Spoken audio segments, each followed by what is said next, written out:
The Sandolo is a traditional, flat-bottomed Venetian rowing boat designed for the generally shallow waters of the Venetian Lagoon. The plural is sandoli. A sandolo is of a much simpler build than a gondola, but has a pointed, decorated metal nose. It is also lighter and smaller than a gondola, and can be recognized at a glance, as it always lacks the high steel prow which is seen on a gondola. The sandolo, like the larger craft, is rowed while standing up. It can be fitted with a sail, and also with an outboard motor. In the past, the police used an extant variant of the sandolo called vipera, which differed in having no stem, being sharply pointed at both ends, and being constructed so that it can be rowed from either end. Space in the sandolo is limited, with enough room for one oarsman aft, and 2 passengers on the main seat, and 2 more passengers sitting on small stools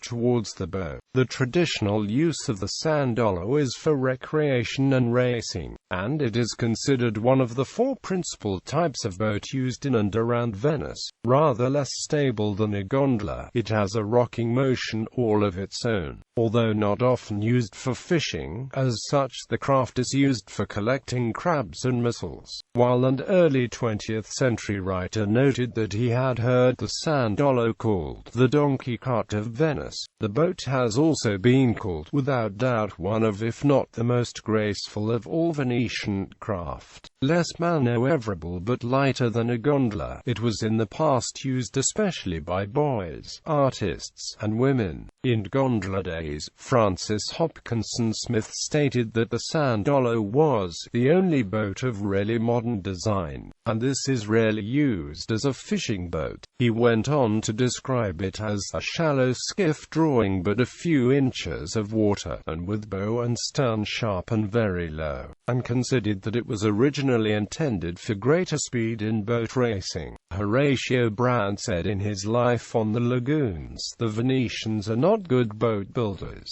The only boats they make successfully are gondolas and sandoli." In a later book he wrote, "The pleasantest way to go to Malamocco is to take a sandolo, if you can." Alexander Robertson said of Venice in 1898, "The streets are canals, their carriages are gondolas and sandolos."